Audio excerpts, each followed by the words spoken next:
The first thing I noticed was the silence.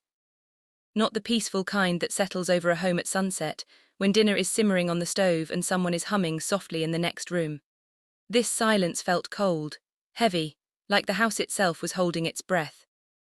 I stood outside my front door with my hospital bag hanging from my shoulder, staring at the unfamiliar keypad attached beside the handle. For 42 years, I had opened that same door with the same brass key. My husband had installed it the week we moved in, joking that one day our children would come home so often they'd wear the lock out before we ever did. Now my key would not even fit. I tried once, twice, the lock refused to move.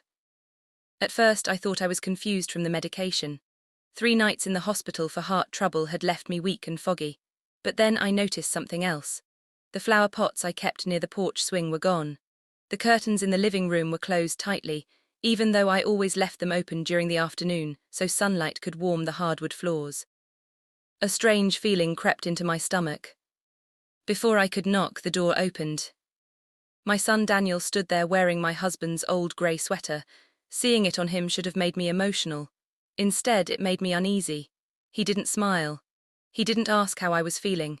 He simply looked at me the way a banker looks at unfinished paperwork. "You're home early," he said. I forced a tired smile. "The doctor cleared me this morning." Daniel glanced behind him before stepping halfway outside, blocking the doorway with his body. "You should have called first." His words hit me harder than the cold wind blowing across the porch. This was my house. The home where I raised him after his father worked double shifts to pay the mortgage. The kitchen where I stayed awake through fevers, heartbreaks, birthdays, and Christmas mornings. Yet suddenly, I felt like a visitor asking permission to enter. "I didn't think I needed an appointment to come home," I said quietly. For a moment, his jaw tightened. Then he sighed like I was exhausting him. "Mom," he said, lowering his voice, "things are different now." I laughed nervously because the alternative was fear. Different how? That was when he stepped aside just enough for me to see the living room. Half the family photographs were missing from the walls. My husband's recliner was gone. Even the piano bench my granddaughter used during recitals had disappeared. The room looked cleaner than before but colder, stripped of memory. Daniel crossed his arms. "This house is mine now." I honestly thought I had misheard him. The words were too calm, too rehearsed. I searched his face for some trace of embarrassment, some sign this was a cruel joke born from stress or exhaustion. But there was nothing there except impatience. "What are you talking about?" I whispered. "You signed the papers before your surgery," he replied. "I'm handling everything now, it's better this way." The hospital hallway suddenly flashed through my mind. Daniel standing beside my bed with forms in his hands, his voice urging me to sign quickly because the nurses needed them immediately. I remembered feeling dizzy. I remembered trusting him. But I did not remember giving away my home. "I would never sign this house over," I said. His expression hardened instantly. "You don't remember a lot of things lately." The sentence cut deeper than shouting ever could. Inside the house, I heard drawers opening and closing upstairs. Someone else was there. My pulse quickened. "Who's here?" I asked. Daniel ignored the question. "You should focus on resting instead of making scenes." For the first time in my life, fear entered me inside my own front doorway. Not fear of strangers. Fear of my son. And standing there beneath the porch light my husband once installed with pride, I realized something terrible had already begun long before I came home from the hospital. I hadn't recognized it until that terrible afternoon. I did not sleep that night. I sat in the small guest room Daniel told me I could temporarily use, staring at the faded wallpaper while memories moved through my mind like old home movies. Every creak in the hallway reminded me that the house outside that door had once belonged to laughter instead of tension. It was hard to accept that the same walls which protected my family for decades now made me feel trapped inside my own life. But houses do not become homes because of wood or brick. They become homes because people pour themselves into them. And Harold and I had poured everything we had into that place. When we first bought the property, there was no house at all. Just a crooked patch of land on the edge of town with weeds taller than my knees and a rusted mailbox leaning sideways in the dirt. I was 24 years old then, pregnant with Daniel and terrified of the future. Harold earned barely enough at the factory to cover rent and groceries. Some weeks we survived on canned soup and toast because that was all we could afford. Yet I still remember the pride in Harold's voice the day he showed me the land. One day, he told me, squeezing my hand, "Our children will always have somewhere safe to come home to." That sentence became the foundation of our marriage. We built the house slowly because we had no other choice. Harold worked 12-hour shifts during the day, then spent evenings hammering boards beneath hanging work lights until his hands bled. I painted walls while carrying Daniel on my hip. Friends donated leftover furniture. My mother sewed curtains from old fabric scraps because buying new ones felt impossible. We were poor, but there was dignity in our struggle. Every room carried evidence of sacrifice. The kitchen floor still had a tiny burn mark from the winter Harold tried, installing the stove himself to save money.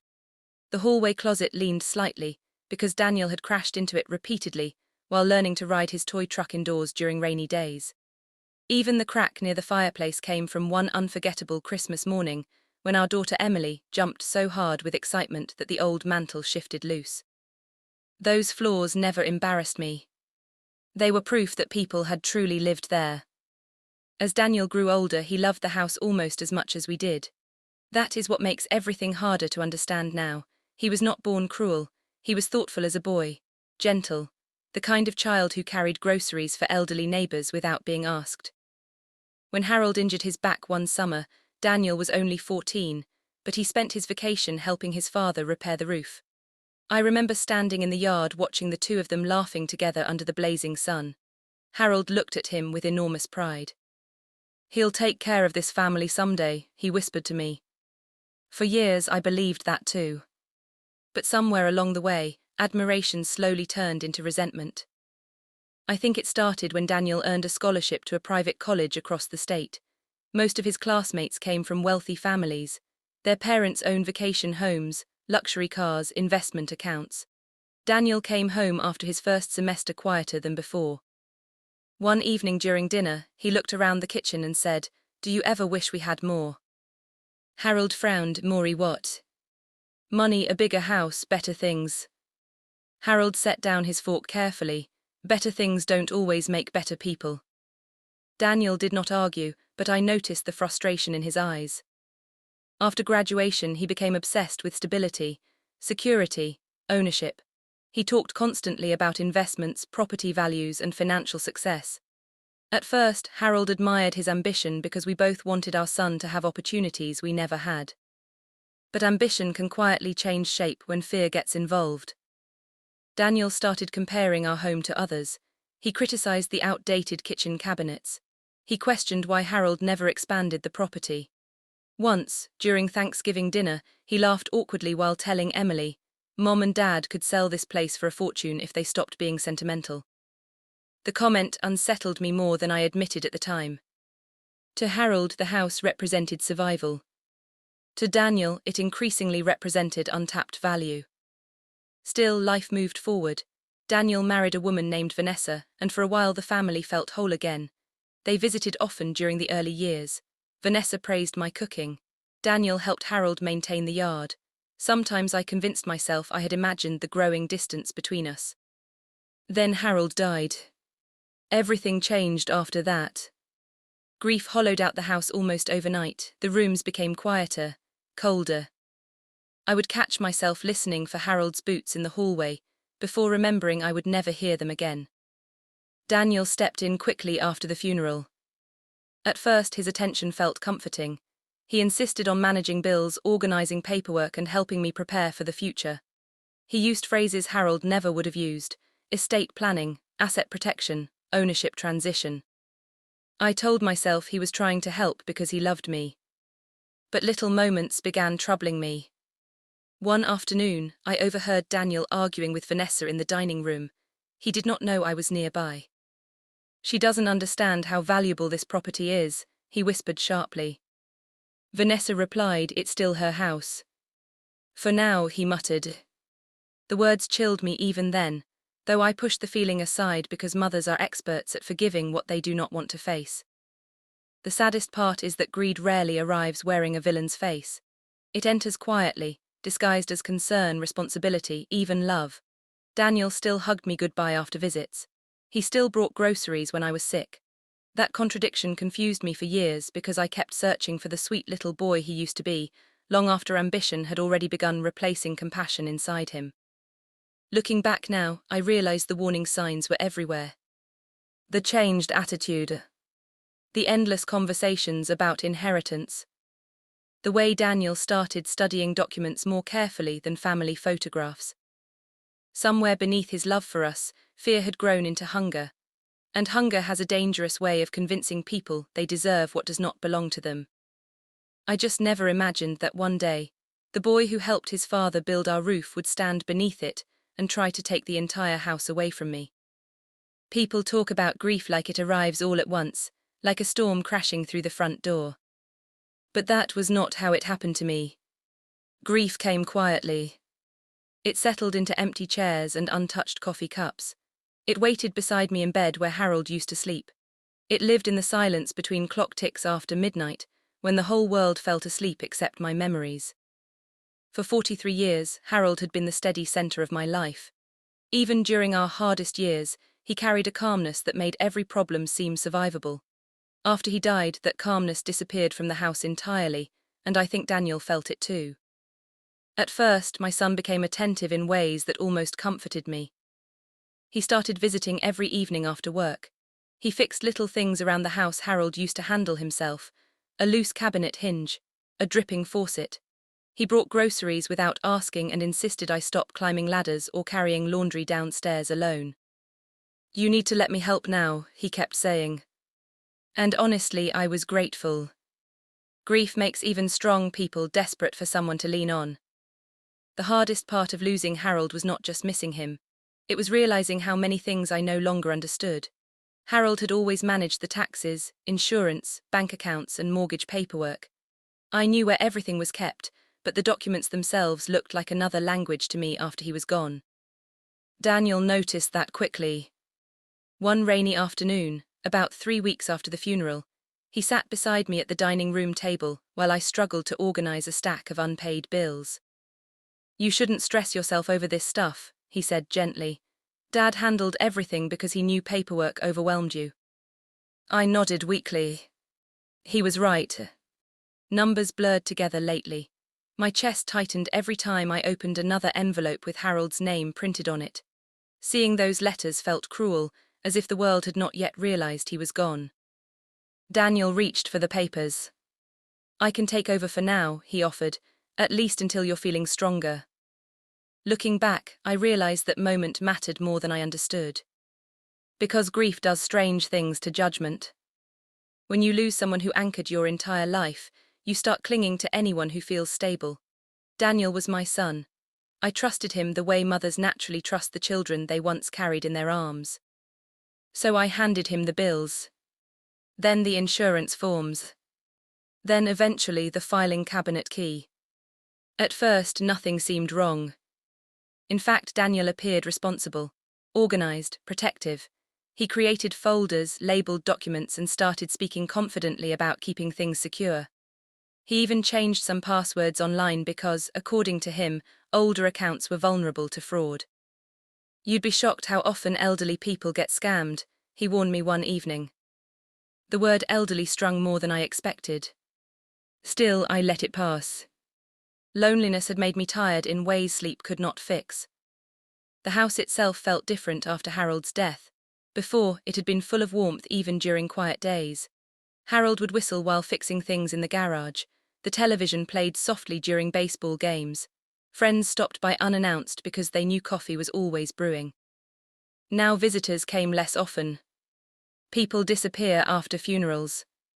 At first, everyone promises support forever. Then weeks pass, life resumes, and suddenly your grief becomes inconvenient to witness. The casseroles stop arriving. The phone rings less. Even relatives begin speaking to you with that careful voice reserved for fragile people. Daniel filled the empty space left behind. But little changes began happening inside the house. Changes I noticed without fully questioning. One Saturday morning, I discovered several old boxes missing from the garage shelves.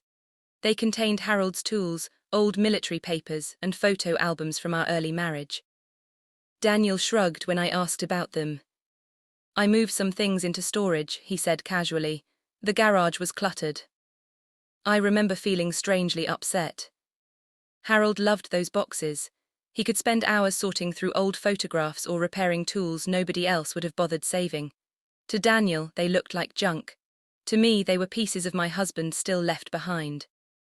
I wish you'd asked first, I told him softly. His expression tightened for just a second. Mom, you can't hold on to everything forever. That sentence stayed with me long after he left. Not because it sounded cruel. Because it sounded impatient. Over time, Daniel's visits became less comforting and more controlling. He started criticizing small things around the house. He insisted I stop driving after dark. He questioned my spending habits even though I barely bought anything except groceries and church donations. One evening, I caught him studying the property tax records at the kitchen counter.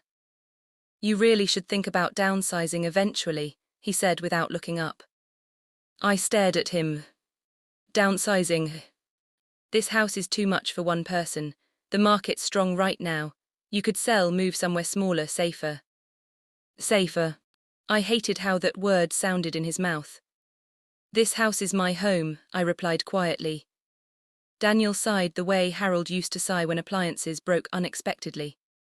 I know you're emotional right now, but eventually practical decisions have to matter. Practical decisions.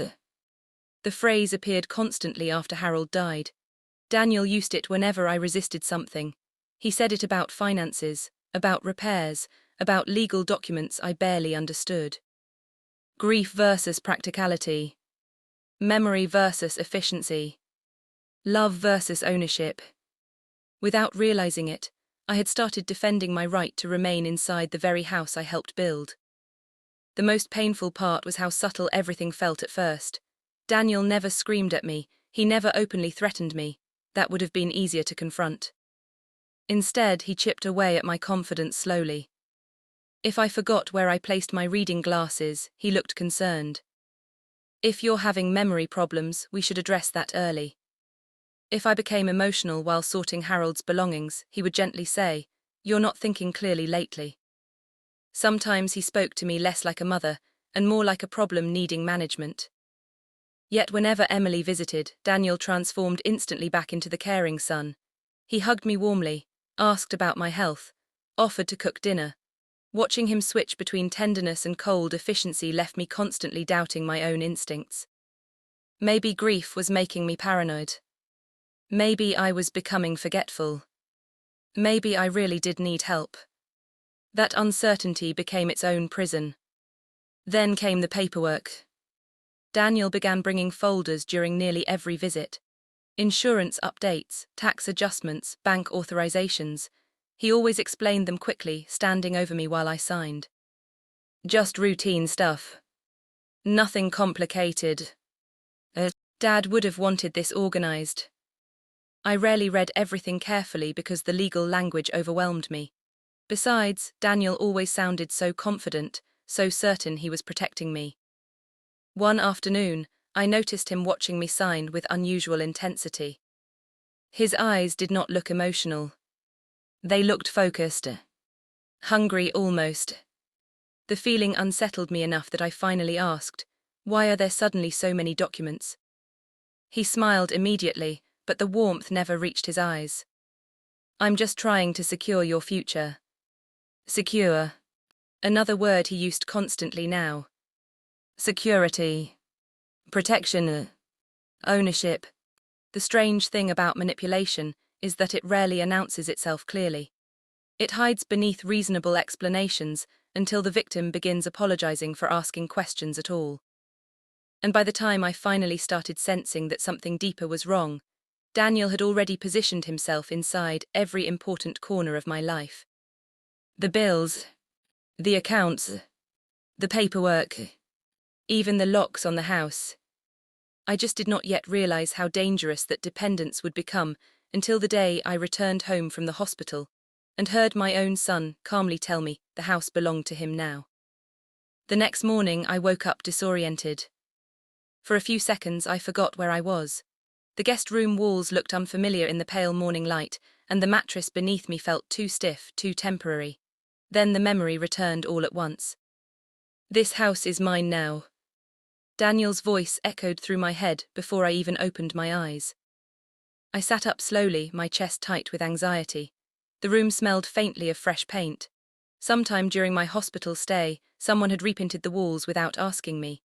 Even the floral curtains I used to keep in the guest room were gone, replaced by plain grey blinds that made the space feel cold and lifeless.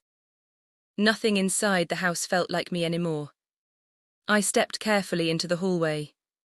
The silence downstairs unsettled me immediately. For decades, mornings in that house had carried familiar sounds: Harold grinding coffee beans, the weather report playing softly from the kitchen television, floorboards creaking beneath busy footsteps. Now the only sound was the hum of the refrigerator. And even that sounded different somehow. I reached the living room and stopped cold.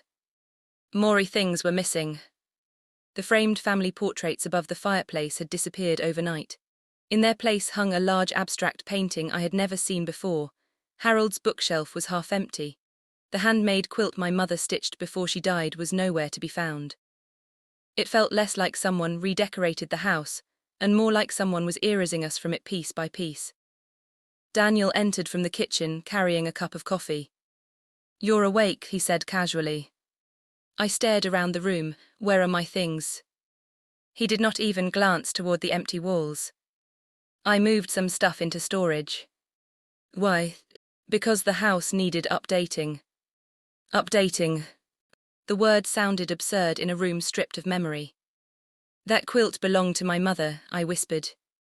Daniel sighed heavily, already irritated. "Mom, you're getting emotional over objects." "They are not objects." For the first time, irritation flashed openly across his face. "This is exactly why changes needed to happen. You've turned this place into a museum." I looked at him in disbelief. A museum. That was how he described the home Harold, and I spent 4 decades building together. I suddenly noticed something else. Near the front door, a small security camera had been installed facing the living room. "When did that get there?" Daniel followed my gaze. "Last week." "You put cameras inside my house." "Our house," he corrected quickly, "and they're for safety." The correction hit me harder than I expected. "Our house." "Not your house, Mom. Not the family homes. Our house." As if ownership had already shifted permanently in his mind. Before I could respond, Vanessa entered from upstairs dressed for work. She smiled politely when she saw me, but there was tension behind it, the kind people carry when trapped in uncomfortable situations they would rather avoid. "Morning," she said softly. I noticed she avoided eye contact almost immediately. That frightened me more than Daniel's behavior. Because silence from decent people often means they know something terrible, but are too afraid to confront it. I forced myself to stay calm. "Daniel says some things were moved into storage. I'd like to know where." "They're safe," he answered before Vanessa could speak. "That isn't what I asked." His jaw tightened. "You really shouldn't stress yourself out after the hospital." There it was again. That careful shift. Every conversation somehow became about my health, my emotions, my supposed inability to handle stress. It was subtle, but I could feel him slowly positioning himself as the reasonable caretaker while making me appear unstable. I suddenly remembered the keypad outside. "What's the new code for the front door?" Daniel took a slow sip of coffee before answering. "I'll handle the security system. I live here." "You also forgot to lock the garage twice last month." My stomach dropped. "That happened once. Still happened." The conversation no longer felt like a discussion between a son and mother. It felt like a negotiation between authority and dependency. And somehow I was losing. Later that afternoon, I tried calling Emily. She answered on the 3rd ring, distracted and exhausted from work. "Daniel, probably just trying to help," she said after I explained the changed locks and missing belongings. "You know how protective he gets." "Protective?"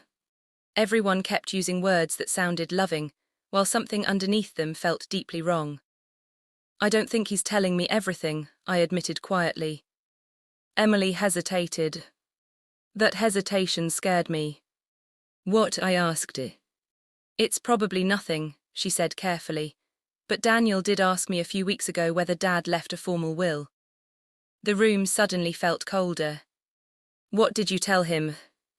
That I assumed everything automatically stayed with you. Automatically stayed with you. The fact that Daniel had even asked the question sent a chill through me. That evening, my neighbor Ruth knocked on the door carrying soup. Ruth had lived beside us for nearly 30 years and knew my family almost as well as I did. The moment Daniel opened the door, her smile faded slightly. Oh, she said awkwardly, I didn't know you were staying here now. Daniel crossed his arms. Mom needs supervision after the hospital. Supervision. Not care. Not support. Supervision. Ruth glanced toward me standing behind him. Her expression shifted almost imperceptibly. Concern, confusion, maybe even suspicion. Well, she said carefully, I just wanted to check on Evelyn. Daniel accepted the soup without inviting her inside. That's thoughtful, he replied, already closing the door. After Ruth left, I heard him lock it immediately. You didn't need to do that, I said. She gossips too much. No, she worries too much. His eyes narrowed slightly. About what? The question hung between us longer than either of us expected. Because suddenly I realized something terrifying. Daniel cared less about comforting me than controlling what other people saw. That night, while brushing my teeth, I opened the medicine cabinet and froze. Several prescription bottles were missing. I walked downstairs clutching the remaining medications. Where are the others? Daniel barely looked up from his laptop. I organized them. You had no right. You were mixing doses. I was not. He finally looked at me then, calm and steady. Mom, you've been confused lately. The certainty in his voice made me doubt myself for half a second. That was the worst part. Not the anger. Not the missing belongings. The doubt. Manipulation works slowly, like water dripping against stone. Eventually, even your own memories begin feeling unreliable. I returned upstairs trembling with exhaustion, but sleep never came. Around midnight, I heard Daniel downstairs talking quietly on the phone. I could not hear every word. Only fragments. Almost finalized. Hospital signatures. Property transfer. My pulse thundered in my ears. I moved closer to the staircase, careful not to make noise. Then I heard the sentence that made my blood run cold. She doesn't fully understand what she signed anyway. Silence followed. Then footsteps. I rushed back toward the guest room just before Daniel appeared in the hallway. For one terrifying moment, we stared directly at each other. Neither of us spoke. But something had changed permanently between us. Because for the first time, I no longer felt confused. I felt afraid. And deep down, I knew my son was hiding something far bigger than changed locks or missing furniture. The next morning, I did something I had not done in weeks. I acted normal. I came downstairs wearing the soft blue cardigan Harold bought me on our last anniversary. I tied my hair back, made tea, and greeted Daniel as if I had not heard him whispering about hospital signatures in the dark. My hands shook when I lifted the kettle, but I kept my face calm. Fear had taught me one thing overnight. If Daniel knew I suspected him, he would move faster. So I smiled. That smile felt like betrayal against myself. Daniel sat at the kitchen table scrolling through his phone. A leather folder lay beside his elbow, closed but not zipped. My eyes went to it immediately before I forced them away. Sleep okay? He asked. Better than expected, I lied. He studied me for a moment. Good, you need rest. Rest. That was what he called silence now. After breakfast, he left to meet someone downtown. He did not tell me who. Before leaving, he reminded me not to open the door for anyone except family. Then he tapped the keypad, locked the front door from outside, and drove away. The moment his car disappeared, I moved. My first instinct was the filing cabinet in Harold's old office. Years ago, that room smelled of pipe tobacco, machine oil, and paper. Harold kept everything there: receipts, insurance forms, birth certificates, mortgage statements, letters from the bank. He had a system only he understood, but he always told me, "Evelyn, if anything happens, the important papers are in the bottom drawer." The office door was unlocked, but the bottom drawer was empty. Not messy, not rearranged. Empty. I stood there staring at the bare metal tray as if it might explain itself. My heartbeat grew loud in my ears. Daniel had taken everything. Then I remembered the hospital. It came back in broken pieces. The white ceiling tiles above my bed, the bitter taste of medication on my tongue, Daniel standing near the window holding a clipboard. A nurse had just left after checking my blood pressure. I was tired, embarrassed by how weak I felt, and desperate to go home. "Mom, I need you to sign a few things," Daniel had said. "What things?" "Routine authorizations. The hospital needs them. And some financial protections just in case anything happens." Just in case anything happens.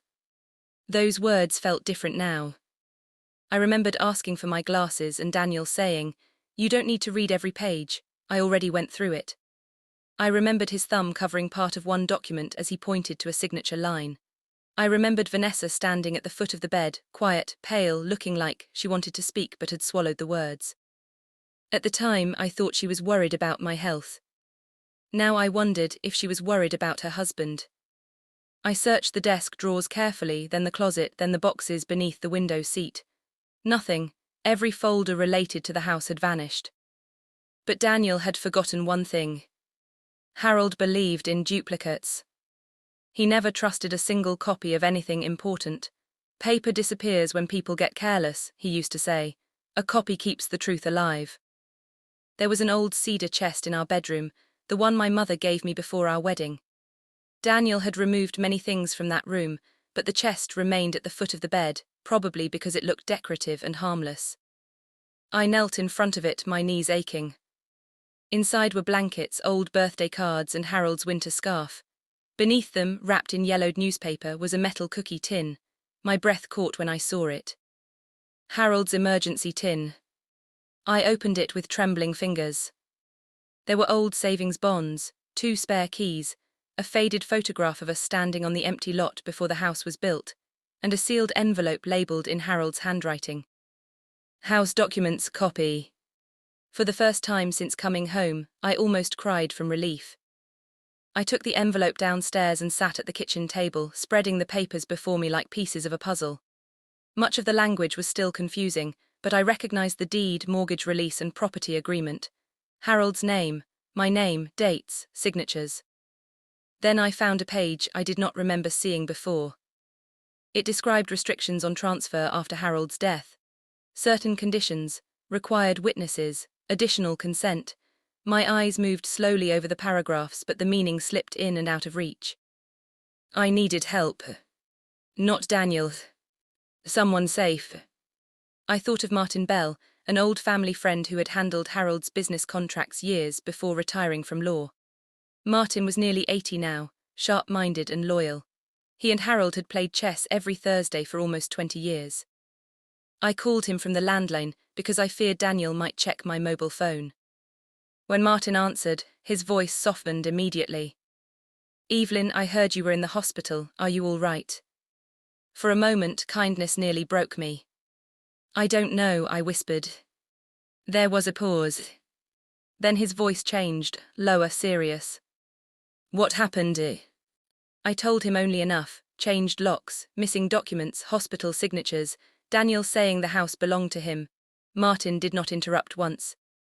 When I finished, he exhaled slowly. "Do you have any copies of what you signed?" "No." "Do you have Harold's original house papers?" "Copies." "Good, bring them to me."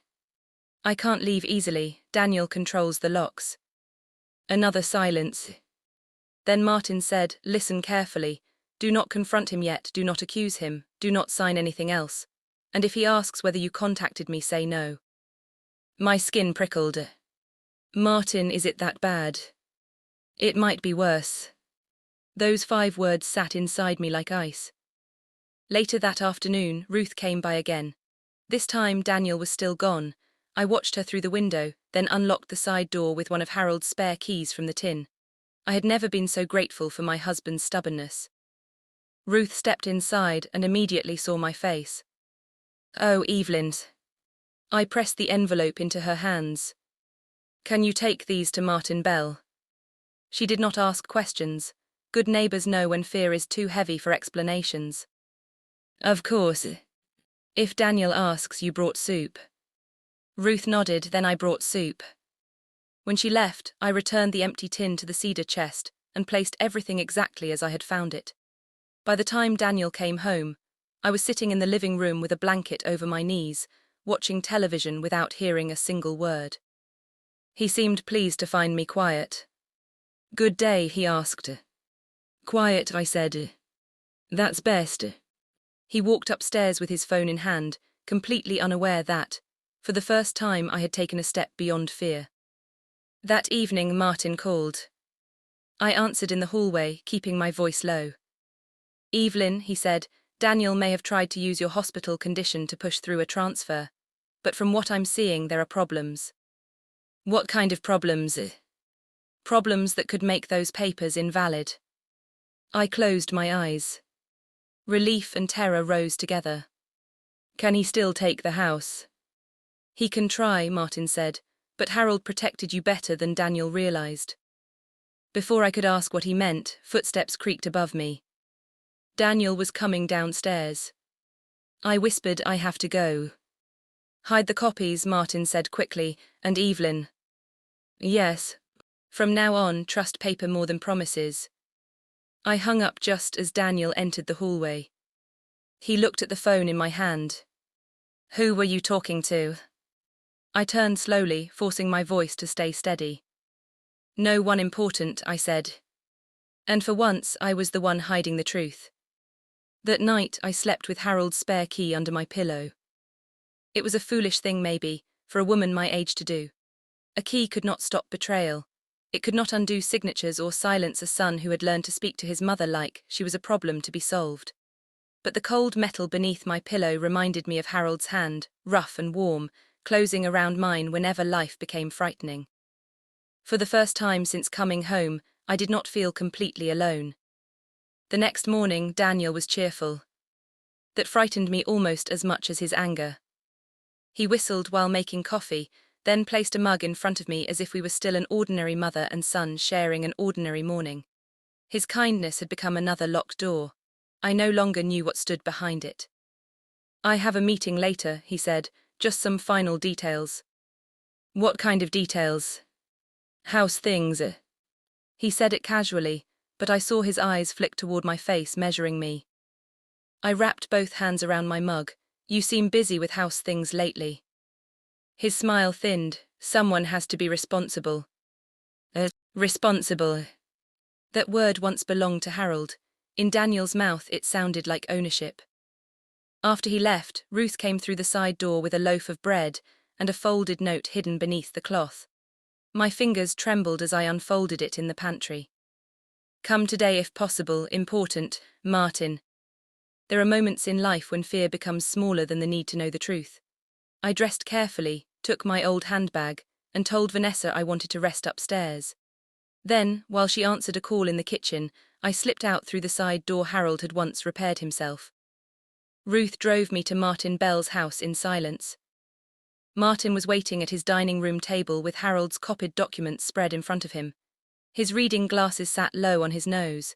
His face looked grave, but not hopeless. Sit down, Evelyn. I lowered myself into the chair across from him.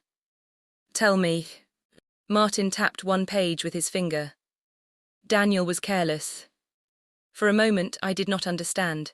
Careless sounded too small for what he had done. He had papers prepared, Martin continued. Likely a transfer agreement, maybe a power of attorney, maybe both. I can't know until I see the exact documents he made you sign. But Harold's ownership arrangement included a condition Daniel seems to have missed. My heart began pounding. What condition? Martin turned the page toward me. There, beneath Harold's familiar signature and mine, was a paragraph I had forgotten existed. I recognized the document from years earlier, when Harold insisted we update everything after his first heart attack. Martin read it aloud slowly, translating the legal language into plain truth. No transfer, sale, assignment, or change of controlling interest in the property shall be valid after Harold's death, unless confirmed by Evelyn's independent consent and witnessed by the designated third party. I stared at him. Designated third party. Martin gave me a sad smile. Me. The room blurred. For several seconds I could not speak. Harold had chosen Martin years ago as the extra witness required before any major transfer could happen after his death. Not Daniel, not Emily, not any relative who might be pressured, bribed, or confused. Martin. A man Harold trusted. A man Daniel had forgotten. Or never bothered to read about. I pressed one hand against my chest, so my signature at the hospital. May not be enough, Martin said. Especially if you were medicated, rushed, or not given independent advice. But even beyond that, Harold created a safeguard. Without my witness signature, Daniel cannot simply claim the transfer is final under this agreement. I covered my mouth. Not because I was relieved. Because I suddenly understood Harold in a way that broke my heart. He had seen possibilities I refused to see. Harold loved Daniel deeply, but he was not blind. He must have noticed the hunger growing in our son, the sharp questions about inheritance, the impatience around property, the way Daniel spoke about the house as an asset rather than a home. I remembered the night Harold brought those documents to me. He had been recovering from his first heart attack, thinner than before, wrapped in his brown robe at the kitchen table. I had teased him for being dramatic. "We are not royalty, Harold," I said. "Nobody is fighting over our little house." He smiled sadly and replied, "People don't fight hardest over castles, Evelyn. They fight over the place they believe they deserve." At the time I thought he meant distant relatives, taxes, bureaucracy. Now I knew he had been protecting me from a future he prayed would never come. Martin leaned forward. "Evelyn, Daniel's arrogance may be your saving grace. Greedy people often move quickly because they think speed will cover mistakes. Greed versus wisdom. Impatience versus patience." For weeks, Daniel had treated me as weak because I was grieving, elderly, and overwhelmed. But Harold's quiet wisdom had been standing guard inside the paperwork all along. I touched Harold's signature on the page.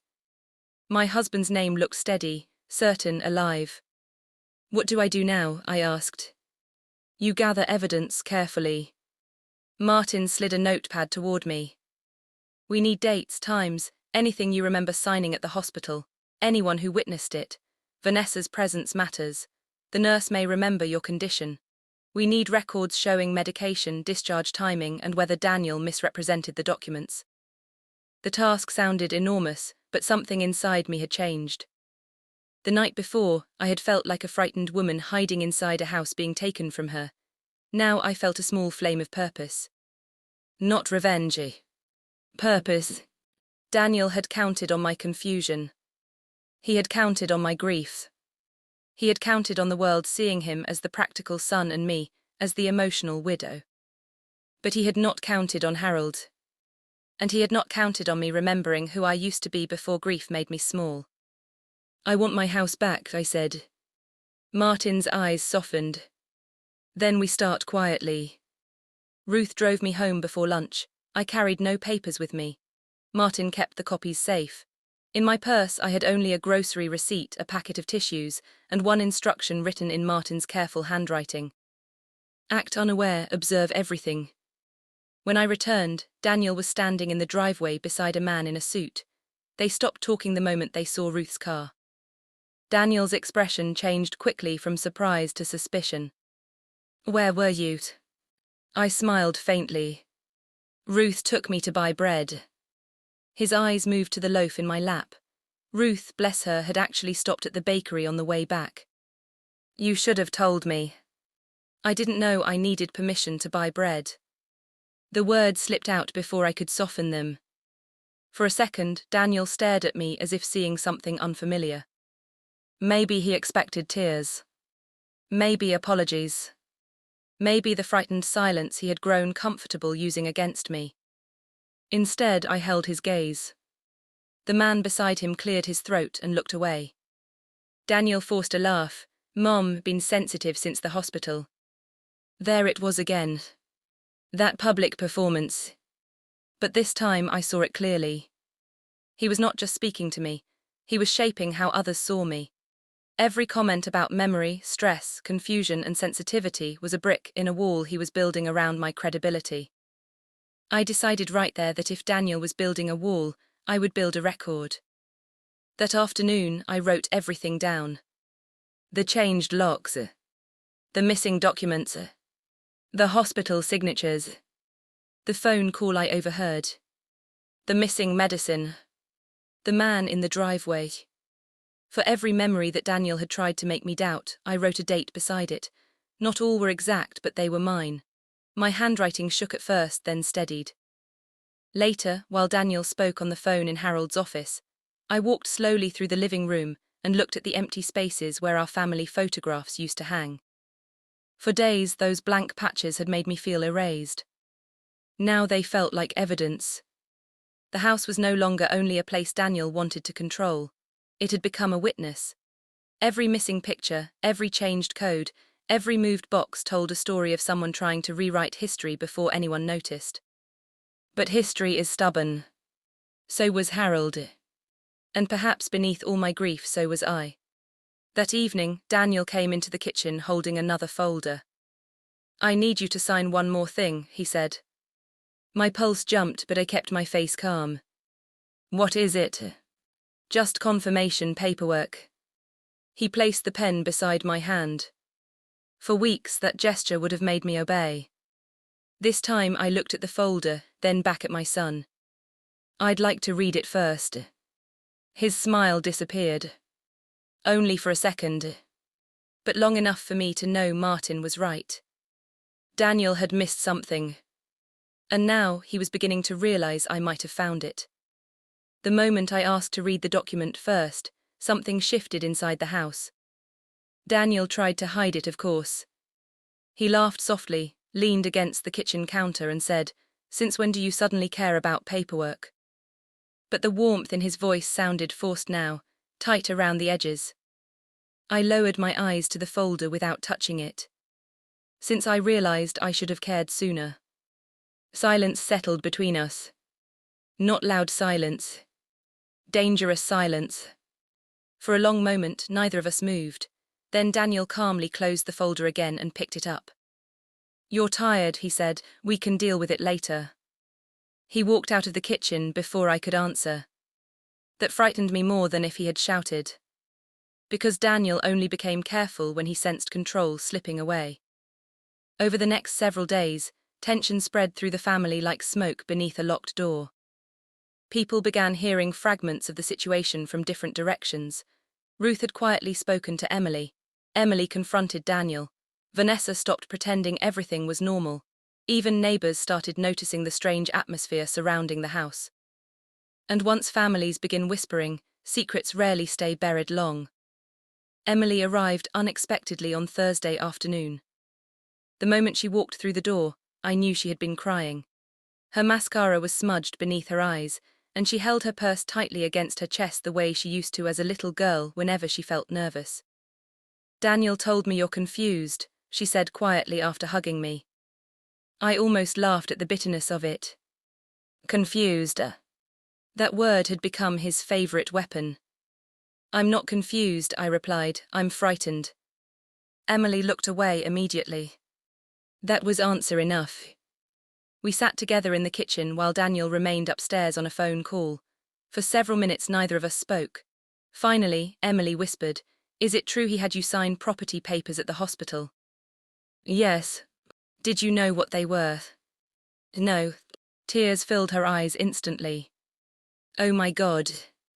The pain in her voice nearly broke me because, unlike Daniel, Emily still sounded shocked by betrayal. "He says he was trying to protect you," she said carefully.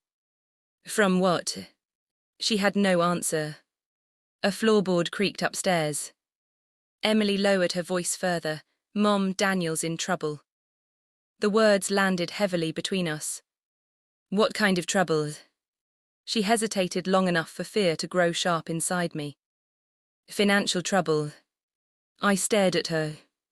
Emily wiped at her eyes nervously. A few years ago, Daniel invested in commercial property with some partners.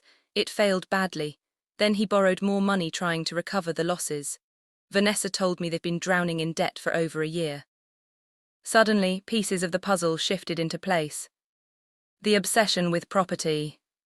The urgency. The paperwork. The desperation hidden beneath his calm behavior. How bad is it? I asked. Emily swallowed hard. Bad enough that they almost lost their condo last winter.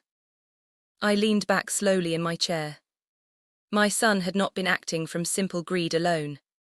He had been cornered. And cornered people often convince themselves survival excuses cruelty. That realization hurt in a different way because it made him human again. Not innocent, but human. Upstairs, a door slammed hard enough to shake the ceiling. A few minutes later, Daniel entered the kitchen, already angry. You've been talking about me behind my back. Emily stood immediately. We're trying to understand what's happening. What's happening, he snapped, is that Mom can't manage this place anymore. I built this place with Dad, I said quietly. And I'm trying to stop it from falling apart. His voice echoed through the kitchen. For a moment, nobody moved. Then Daniel dragged one hand through his hair and exhaled sharply, guilt flickering across his face. I'm sorry, he muttered. I have pressure you don't understand. Pressure. The word sounded honest. Too honest. Emily crossed her arms. So you manipulated Mom into signing documents. I did what needed to be done. There it is, she shot back. You keep talking like this is business instead of family. Daniel laughed bitterly. Family, you disappeared after Dad died while I handled everything. That doesn't give you the right to steal the house. I didn't steal anything. The fury in his voice startled even him. For one terrible second, I saw not just anger but panic. Raw panic. The kind people carry when the ground beneath them is collapsing. He turned toward me suddenly. You think I wanted this? He demanded. Do you know what it feels like watching everything fall apart while everybody expects you to fix it? I stared at him quietly. His face looked exhausted now. Older, not triumphant like the man who stood at the doorway declaring ownership days earlier. And beneath all the anger, I saw something else. Fear. Daniel sank into a chair and rubbed both hands over his face. You have no idea what's been happening, he said softly. Nobody answered. So he kept talking. The investments failed during the market crash, then interest rates changed, then Vanessa lost clients. Every month felt like drowning. He laughed weakly without humor. I kept thinking one good decision would save everything. Emily's voice trembled. So your solution was taking Mom's house? No, Daniel shouted again. My solution was protecting the only asset left before creditors destroyed all of us. All of us. Even now, he framed betrayal as rescue. That was what made the situation so dangerous. Daniel no longer saw himself as a villain. He saw himself as a man forced into impossible choices. Which meant he could justify almost anything. I would never throw Mom out, he insisted. I looked at the changed locks. The missing photographs. The locked medicine cabinet. You already did, I whispered. The room went silent again. Daniel's expression shifted painfully for half a second. Guilt. Real guilt. But then pride swallowed it whole. You don't understand how the world works anymore, he said coldly. Everything costs money now, security matters, ownership matters. No, I replied quietly, integrity matters. That sentence hit him harder than shouting. He stood abruptly and walked outside, slamming the back door behind him. Emily burst into tears immediately after he left. I didn't know it was this bad, she whispered. Neither did I. But the truth was spreading now, and truth changes families forever. Over the next week, relatives started choosing sides. My sister Clara blamed me. "You should have been more careful with legal papers," she scolded over the phone. Daniel probably thought he was helping. Helping. Even betrayal sounded reasonable to some people once money entered the conversation. Others were horrified. My nephew Marcus openly called Daniel a thief. Ruth stopped speaking to Vanessa entirely. Church friends whispered after Sunday service. Some pitied Daniel's financial situation. Others condemned him for exploiting his grieving mother. Public reputation versus private reality. That contrast became unbearable. To outsiders, Daniel still looked successful, responsible, polished. He wore tailored shirts, drove a respectable car, and spoke confidently about finances. But privately, cracks were spreading everywhere. Late at night, I heard him arguing with Vanessa downstairs. "We're running out of time," she whispered harshly one evening. "I know that. They're asking questions now. Then stop panicking." Another night, I overheard him on the phone. "I just need the transfer finalized before the deadline." Deadline. The word chilled me instantly. Martin later explained what it likely meant. Creditors. Loans. Legal exposure. Daniel needed the house secured quickly because financial consequences were closing around him. And suddenly, his urgency made terrifying sense. The legal pressure building outside the family was now forcing hidden truths into daylight. Daniel was not simply trying to inherit early, he was trying to survive collapse. But survival built on betrayal poisons everything it touches. 3 days later, Martin called with new information. "They've scheduled a formal review of the transfer documents," he said, "and Evelyn, Daniel may not realize yet how weak his paperwork actually is." My pulse quickened. What happens if he finds out? Martin's voice lowered carefully. Then desperation becomes dangerous. That night I watched Daniel packing the living room alone after midnight, phone pressed tightly against his ear. His calm image was beginning to fracture completely now. He looked like a man trapped between fear and pride, too deep into deception to retreat, but no longer certain he could win. And for the first time since Harold died, I realized something important. The house was not the only thing collapsing. So was my son. The morning of the hearing, rain covered the city in a dull grey haze. I stood in front of the bathroom mirror buttoning Harold's favorite pearl-colored blouse with trembling fingers. My reflection looked older than I remembered. The past few weeks had carved exhaustion into my face, but beneath the fear, something steadier had returned too. Resolve. Downstairs, Daniel waited near the front door adjusting his tie. Neither of us spoke at first. The silence between us no longer felt like family silence. It felt like the pause before a storm breaks over open water. "You don't have to make today ugly," he finally said. I looked at him carefully. There were dark circles beneath his eyes now. His expensive confidence had begun cracking under pressure, but even exhausted. He still carried himself like a man convinced he could control the outcome if he spoke firmly enough. "You already made it ugly," I answered quietly. His jaw tightened. Vanessa drove separately. Emily rode with me and Martin. During the drive, nobody talked much. Rain tapped softly against the windows while my stomach twisted harder with every mile. I never imagined I would one day walk into a legal office because of my own son. The mediation room looked colder than any courtroom I had ever seen on television. Beige walls, long polished table, fluorescent lights humming overhead like trapped insects. There was no dramatic jury, no crowded audience. Just lawyers, paperwork, and tension thick enough to choke on. Yet somehow that made it worse. Real betrayal rarely happens dramatically. It happens quietly, across tables where people avoid each other's eyes. Daniel sat across from me beside his attorney, a sharp-looking woman with a calm voice and expensive glasses. She greeted me politely enough, but her eyes studied me the way doctors examine fragile patients. Martin leaned toward me carefully. "Stay calm," he whispered. "Answer only what's asked." The mediator entered first, followed by another attorney reviewing the property transfer documents. Everyone spoke in measured, professional tones that made the entire situation feel strangely unreal. Then the questioning began. At first, Daniel sounded composed. Concerned. Reasonable. Exactly the image he wanted everyone to see. My mother has struggled since my father's death, he explained softly. I stepped in to help manage responsibilities because she was overwhelmed. The mediator nodded sympathetically. Daniel continued carefully. The transfer discussions were meant to secure the property and ensure stability if her health declined further.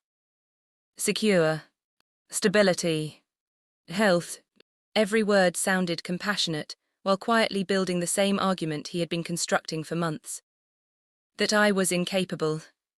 That he was necessary. That control over my home was an act of protection. I watched him speak and realized something heartbreaking. He truly believed parts of his own story now. Manipulation repeated often enough begins sounding like truth, even to the person creating it. Then his attorney asked the question directly. Mrs. Carter, have you experienced memory difficulties recently? There it was. The real strategy. Not just proving signatures existed. Undermining me. I folded my hands together carefully, so nobody would see them shaking. I've experienced grief, I replied. That wasn't the question. Martin shifted beside me, but I kept speaking calmly. I forgot small things after my husband died, anyone would. Daniel's attorney smiled politely. And after your hospitalization. I was medicated and exhausted. So you admit you may not fully remember signing the transfer documents. The room went still. Truth versus manipulation. That line had never felt sharper. Because the question itself was designed like a trap. If I admitted confusion, they could paint me as unreliable. If I denied confusion entirely, they would point toward grief and medication records. Before I could answer, Daniel spoke gently. Mom, nobody attacking you. The softness in his voice made it worse somehow. I turned toward him slowly. You changed the locks on my house. His expression barely shifted. For safety. You removed family photographs. You needed less emotional stress. You locked away my medicine. You were mixing doses. Every answer came instantly, calmly, reasonably. That was the terrifying thing about Daniel now. Cruelty had learned to dress itself in concern. The mediator raised one hand. Let's stay focused on the legal matter. Martin finally spoke then. The legal matter is exactly why those behaviors matter. All eyes turned toward him. Martin adjusted his glasses and slid several documents across the table. My client's late husband established specific conditions regarding property transfer after his death. Daniel's attorney frowned slightly. We've reviewed the transfer authorization. Not carefully enough, Martin replied. For the first time all morning, uncertainty flickered across Daniel's face. Martin continued calmly. The ownership agreement required independent witness confirmation from a designated third party before any transfer could become legally enforceable. Silence spread across the room. Daniel stared at the papers. Then at Martin. Slowly, color drained from his face. No, he said quietly. Martin pointed toward the signature line. You overlooked this section. Daniel grabbed the document. His hands were shaking now. That's impossible. No, Martin said evenly, it's inconvenient. The mediator leaned forward, reading carefully. Daniel's attorney began flipping pages faster, tension growing visibly in her expression. And suddenly, the power inside the room shifted. For weeks, Daniel had controlled every conversation, every narrative, every piece of paper. He had spoken with certainty because he believed the transfer was already secured. Now certainty was slipping away from him in real time. This doesn't invalidate intent, his attorney argued quickly. Mrs. Carter still signed voluntarily. Did she? Martin asked quietly. Another silence. Then Martin placed a second file onto the table. Hospital records show Mrs. Carter was under heavy cardiac medication at the time of signing. Timing records also indicate documents were presented shortly after sedation. Daniel closed his eyes briefly. Not angry. Cornered. The mediator looked toward him carefully. Mr. Carter, were independent legal explanations provided before these signatures? Daniel hesitated. Too long. That hesitation said more than words. Finally he answered softly, I explained what mattered. What mattered to who? Emily asked suddenly from behind me. Everyone turned. I had forgotten she was there. Tears filled her eyes, but her voice remained steady. You never told Mom those papers could transfer ownership. Daniel looked exhausted now. Emily. No, she interrupted. You kept talking about protection and emergencies because you knew she trusted you. His composure cracked completely then. You think I wanted any of this? He snapped. Do you have any idea what was happening financially? There it is, Emily whispered. The room felt smaller suddenly. What a... Daniel stood abruptly, packing once before running both hands through his hair. I was trying to save us, he shouted. By stealing from your mother, Martin asked. I wasn't stealing. His voice echoed violently off the walls. Then came the final blow. Quietly, Martin removed one last item from his briefcase. A sealed envelope. My breath caught instantly because I recognized Harold's handwriting. Daniel did too. What is that? He whispered. Martin looked directly at him. Your father left instructions in the event ownership disputes ever arose after his death. The room went completely silent. Martin unfolded the letter carefully and began reading aloud. If this letter is ever needed, Harold had written, it means fear or greed has entered where trust once lived. Evelyn built this home with me from nothing. No document signed under pressure should ever remove her dignity or security. My vision blurred with tears. Martin continued. I love my son deeply, but love does not mean blindness. If Daniel ever mistakes this home for property instead of family, remind him that inheritance without integrity becomes theft of the soul. Daniel looked shattered. Not furious. Shattered. Because for the first time, this was no longer just about legal failure. His father had seen him clearly long before any of us wanted to. And somehow, that hurt him more than losing the house. Daniel sank slowly back into his chair. Nobody spoke. Rain tapped softly against the windows, while years of denial collapsed inside that room. Finally, the mediator cleared his throat quietly. Based on the evidence presented, the transfer appears legally incomplete and potentially compromised by procedural concerns. Potentially compromised. Professional language for betrayal. Daniel stared down at the table without moving. For weeks he had fought desperately to control the house. But now everyone in the room understood the deeper truth. He had really been fighting against failure. Against humiliation. Against fear. And in doing so, he had nearly destroyed the very family he claimed to protect. I looked at my son across the table. Not the man who changed the locks. Not the man who manipulated hospital papers. The little boy who once helped Harold build our roof beneath the summer sun. And somehow that memory hurt most of all. After the hearing, the house became quiet again. But it was not the same silence that greeted me when I returned from the hospital. That silence had felt threatening, like something being stolen in the dark. This silence felt wounded. Daniel stopped pretending everything was normal after the mediation. The careful confidence disappeared first, then the polished routines, then the sharp speeches about responsibility and security. Within days, he looked like a man carrying invisible weight on his back. He slept downstairs most nights, often on the couch with paperwork scattered around him. Collection notices arrived regularly now, so did phone calls he stopped answering. I would hear his cell phone vibrating endlessly against the coffee table while he stared blankly at the television without really watching it. Vanessa moved out 2 weeks later. They argued quietly at first, then viciously. One night I heard her crying near the kitchen. You lied to everyone, she whispered. I was trying to fix things. You kept digging deeper. I had no choice.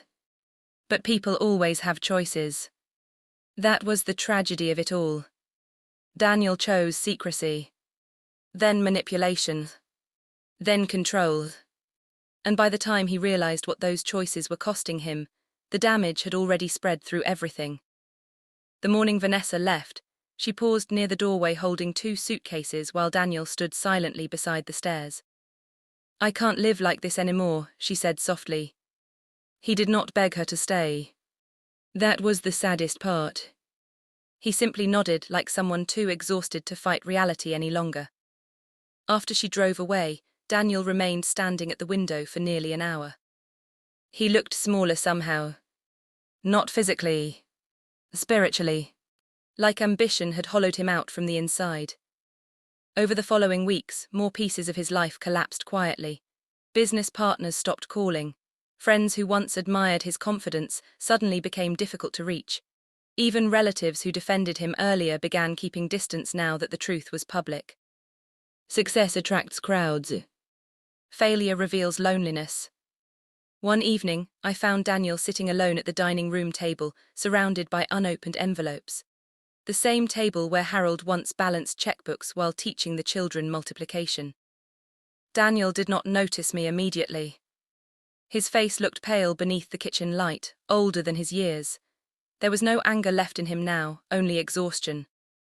"How bad is it?" I asked gently. He laughed weakly without looking up. "You really want to know?" "Yes." For a moment I thought he might refuse, then something inside him finally broke. "The investments failed years ago," he admitted quietly. "At first I thought I could recover. Everybody loses money sometimes, that's what people kept saying." He rubbed his eyes. "Then I started borrowing to cover losses, then borrowing to cover the borrowing." I sat across from him silently. "The condo refinance nearly destroyed us," he continued. "After that every month became panic." He swallowed hard. "I kept looking at this house thinking one solution could save everything. This house. Not home. Not family. Solution. I wasn't trying to hurt you," he whispered. The honesty in his voice hurt worse than lies. Because I believed him. That was what made the situation so tragic. Daniel had convinced himself desperation excused betrayal. Somewhere along the way, fear transformed love into entitlement. He looked around the kitchen slowly. "You know what's strange," he said. "When Dad was alive, this house always felt warm, safe." His eyes lowered. "After he died, all I could see was value." Value. That single word explained everything. Grief had made me cling to memories. Fear had made Daniel reduce memories into numbers.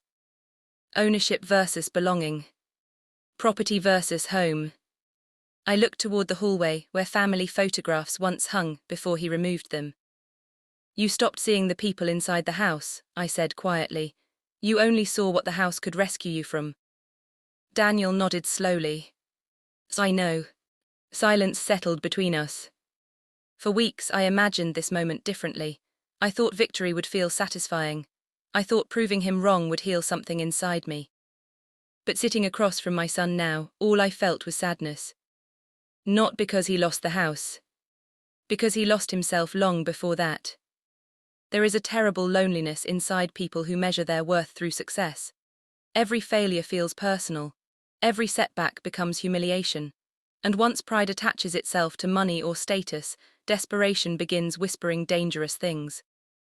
"You deserve this. You have no choice. Take control before everything disappears." Daniel listened to those whispers too long. "I thought if I secured the house," he admitted quietly, "everything else would calm down." Did it? He looked around the empty room. Vanessa gone. Bills stacked high. No laughter left inside the house. "No," he said. The answer barely sounded human. A few days later, Emily visited with her children. The atmosphere remained awkward at first.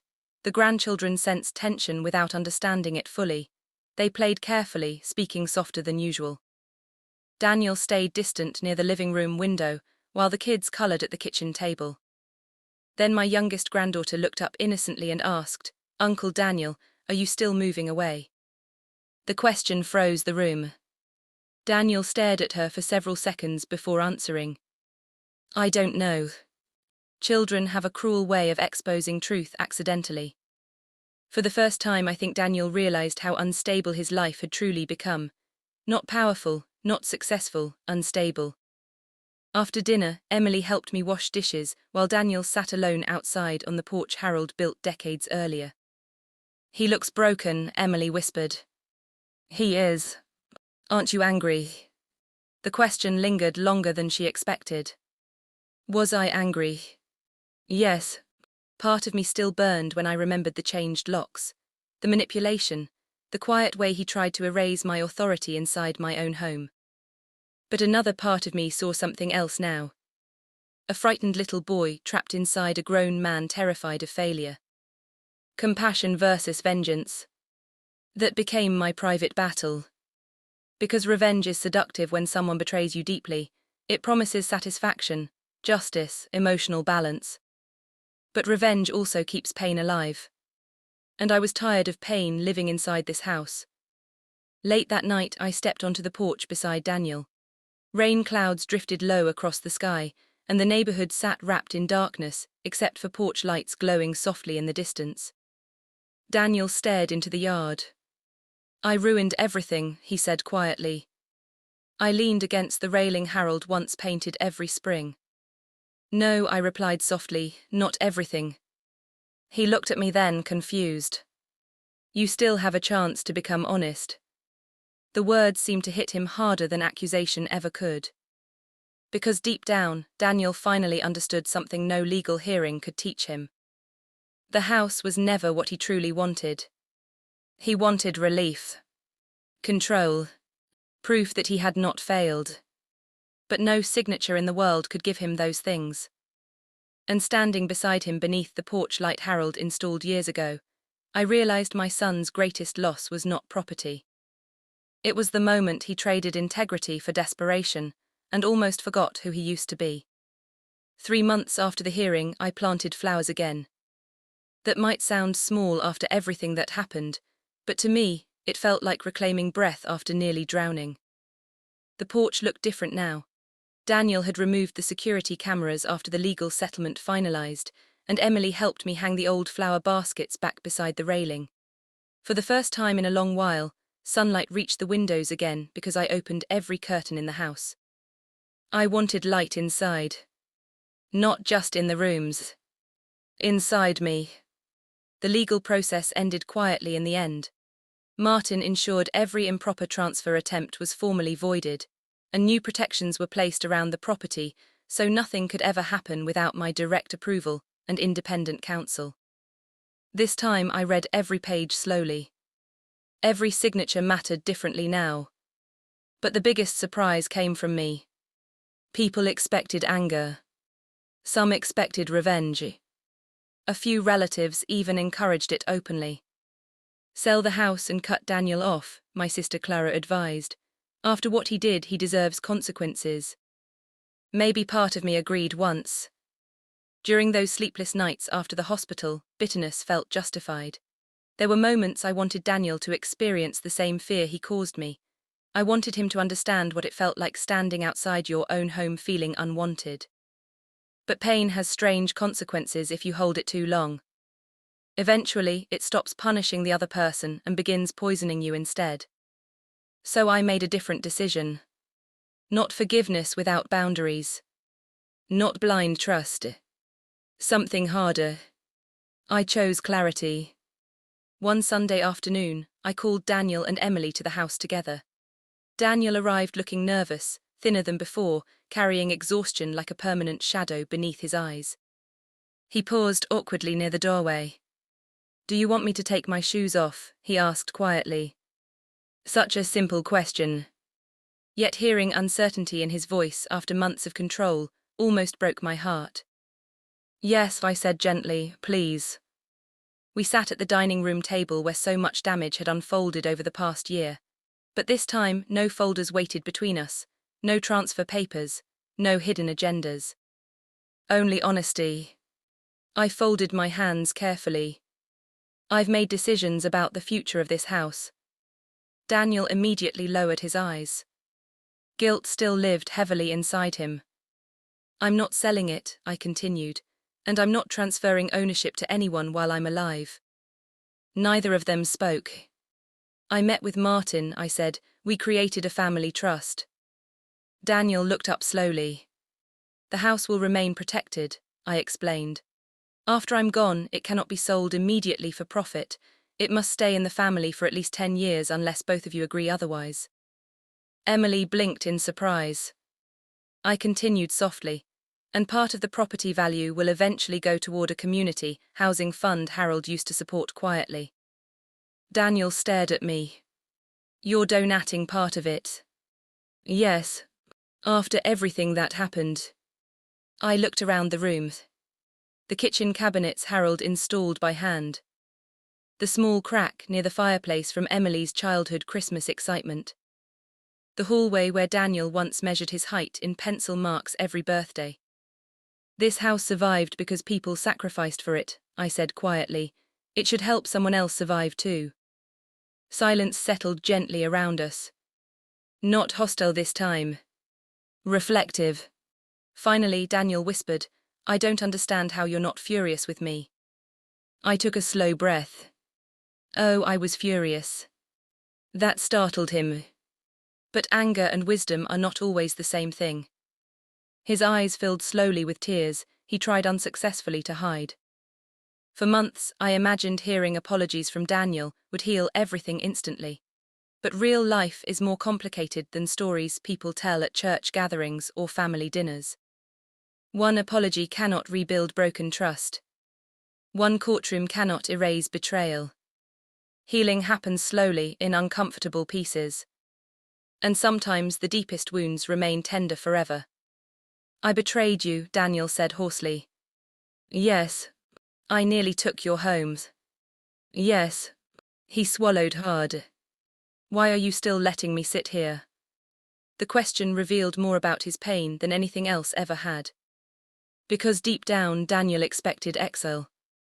Punishment. Permanent rejection. Maybe part of him believed he deserved it. I reached across the table carefully and placed my hand over his trembling one. Because you are still my son. Daniel broke then. Not dramatically. Not loudly. Just quietly collapsed into tears like a man who had spent too long holding himself together, through fear, pride and shame. Emily cried too. And for the first time since Harold died, the house no longer felt divided into sides and accusations. It simply felt human again. Messy. Painful. Alive. That evening after they left, I walked slowly through every room alone. The family photographs were back on the walls now. Harold's recliner sat near the fireplace again after Ruth helped me retrieve it from storage. Even my mother's quilt had returned to the guest room. The house felt restored. Not perfect. Never perfect. But honest. I paused beside the old hallway closet Daniel crashed into with his toy truck decades earlier. The dent still remained beneath the paint.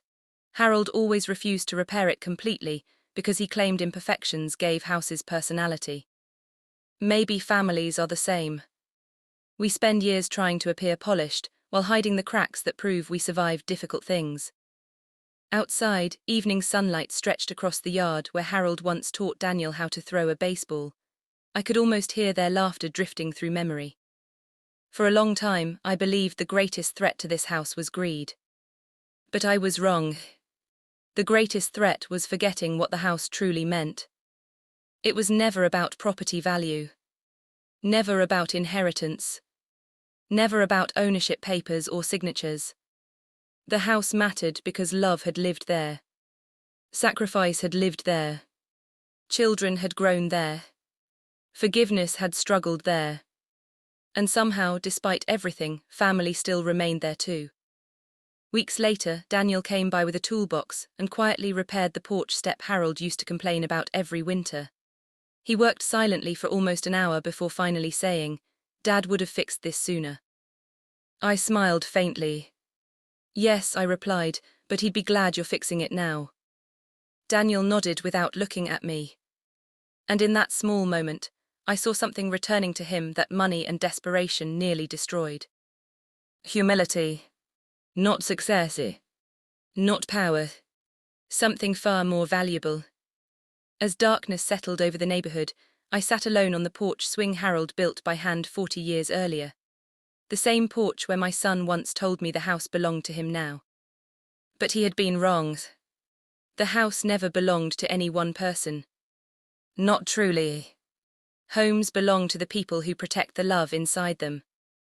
And that kind of ownership can never be stolen with signatures, fear, or greed. Only forgotten. Then, if you are fortunate enough, remembered again.